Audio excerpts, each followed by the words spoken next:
Steve Nemeth here for Fat Guy Fitness. I believe this is like episode 4. It's been a couple of days.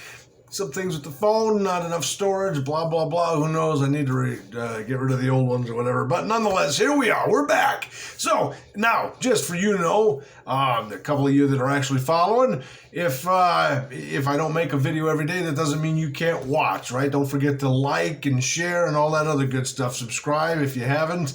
But nonetheless, you can go back and look over some of the ones that I've already gone over. Now, I know that may not seem as entertaining, but you know, most of these are somewhere in the neighborhood of like 15 minutes, and I guarantee you out of 15 minutes of listening to me coach you up and encourage you and stuff like that, you're probably retaining all of maybe 30 seconds worth. So we've covered some very important stuff, one of which was contact your doctor, get that appointment set up, get him in there to look underneath the hood, see what you got going on, and then figure out where you are from there.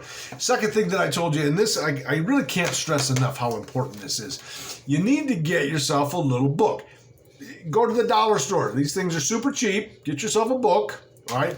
And then you got to start writing down. I prefer these with the little sides thing, but these can be very handy too because the top will stick out of your pocket if you're like me and you put it in your back pocket. Keep this thing on you all the time. When you wake up, what time did you get up, right? So this morning I got up at 4:57, was playing a little bit of snooze tag, right? I usually get up earlier than that. So why was I tired? Well, I'm not exercising enough, probably not eating right. So your body's going to do some weird stuff at first. When you first start changing the way you eat, your body doesn't like change. Your body's going to be like, whoa, what's going on?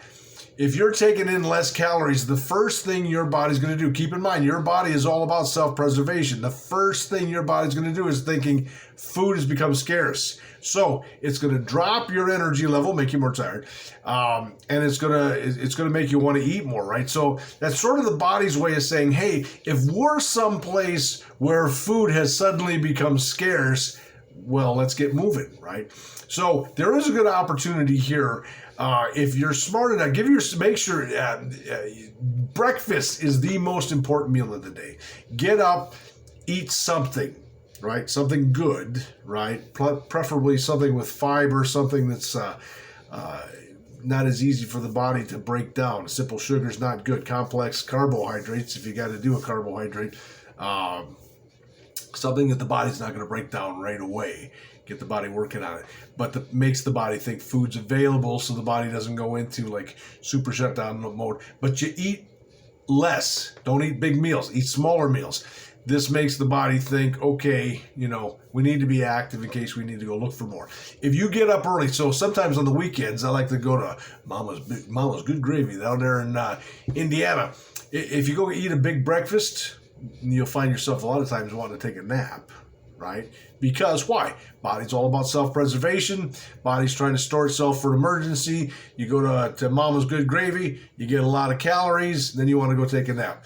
So eat less, eat healthy, take notes. Okay, let's get right into things here. Why does our body want bad stuff? Well, I've told you before, here again, one another reason why you go back and you listen to some of these if I'm not putting one in every day.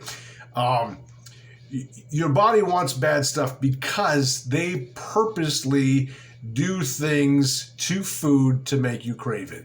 Chocolate, for instance. Chocolate really is not sweet in and of itself. Cocoa, not sweet. The stuff that makes chocolate. But add some fat, add a lot of sugar, a lot of calories, suddenly your body just can't get enough of it. So they're out to get you. They're out to get your money, right? Plus, when you get fat, then you got to go into the weight loss industry, and it starts this perpetual cycle, all of which is about getting your money. So let's get healthier. Let's quit with the medications. Let's quit eating the crap. Put good stuff in our bodies, right? But they put calories in them just so your body will crave it. Your body's always going to want to go for more caloric stuff as opposed to less caloric stuff. You have to convince yourself by not eating the high caloric stuff. You have to convince your body that it's not available. And your taste buds will change, right? It'll take a couple of months, but after a couple of months, you'll notice yourself liking certain foods and then not so much the other foods. And your body will actually get to, at first, it doesn't like change. At first, it's going to fight you. It's going to be against you. And that's why a lot of people fall off the diet wagon, because it's change and it's hard to stick to. I had mentioned before that all diets work, and yet all diets fail. Why do all diets work? Well, because dieting is it's quite simple. Take in less calories than you burn, and you'll burn fat. You'll lose weight. You'll burn fat. Fat's the most important part, not so much the weight. Although 3 pounds last week. Lost 3 pounds last week. So we've been talking about dieting first. Why dieting first? Why am I really hammering the dieting, and I haven't really shown you any exercises or anything yet?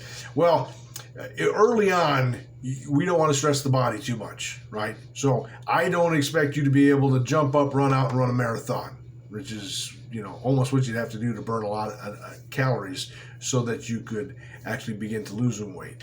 The easier thing, believe it or not, and what makes it easier, it's easier because you're checking yourself. Every time, hey, when you wake up, do you have energy level? What time did you get up, right? When did you take supplements, right? What did you eat and why? Well, I ate, first thing when I got up, I took a supplemental shake, actually. So I got some calories in there, got my metabolism up and rolling, and that happened right at 5:04. So that happened 7 minutes after I rolled out of bed, right? And then I didn't eat again until 10 o'clock. Not really very smart. You shouldn't go that many hours, because what happens is then you start to get hungry. Getting hungry is like a teenager with hormones, right? So your brain starts releasing all these hormones, and you lose your damn mind, and you no longer have rational thought. You're not even capable of it because of all the chemicals that your brain is releasing, and it's causing your body to do all kinds of crazy things. Hunger is the same way. The only way to stop your body, your brain, from releasing all those chemicals that make you say, I'm hungry, is you have to constantly be giving it fuel. If the fuel's coming constantly, it's not going to say, hey, I need more, right? So smaller meals more frequently, right? Dieting first, because if we cut down, it's easier to cut out bad calories and larger sums of calories. It doesn't take much. One serving of a soda, for instance, if my memory serves correctly, is like 120 calories, the non-diet kind, of course. And you would have to get on a treadmill for like a half an hour at a moderate pace just to burn off that one serving of pop. So, the upside is, as you become more active, here's the other side of it, right? I've told you, maybe I haven't shown you any exercises or anything yet, but I've told you to be more active. If you find yourself sitting down, why are you sitting there? Get up, do something, right? Laying down, if you're not laying down to sleep, then get up, do something. Be more active, burn more calories. Doesn't have to be anything specific. But you don't want to have muscle atrophy, so you want to be using your muscles. Otherwise, your body will take the muscle before it'll take the fat. And then once you lose the muscle, it becomes that much harder to burn fat. The more muscle you have, the more fat you're burning. It's almost like a V8 engine versus a 4-cylinder. You allow atrophy to happen, you're down to a 4-cylinder, and then you can only burn so much gas there. That's why they're better gas mileage. But then again, you can't go as fast or move as much stuff. Keep the muscle there, though. V8 is going to burn a lot more gas, so that's what we want to do. So I made the statement that all diets work. They do. You're motivated in the beginning, right? And so you give it that whole college try, if you will. But then you get tired of the measuring, sizes and sticking to somebody else's regiment, blah, blah, blah. That's why I want you to write down what you're eating. I want you to write down what you like, right? Take a look at what you're eating. And then if you got bad stuff on here, then you figure out, okay, how can I eat less of this and then more of other stuff, right? Ideally, now, this just popped in. Good point, though.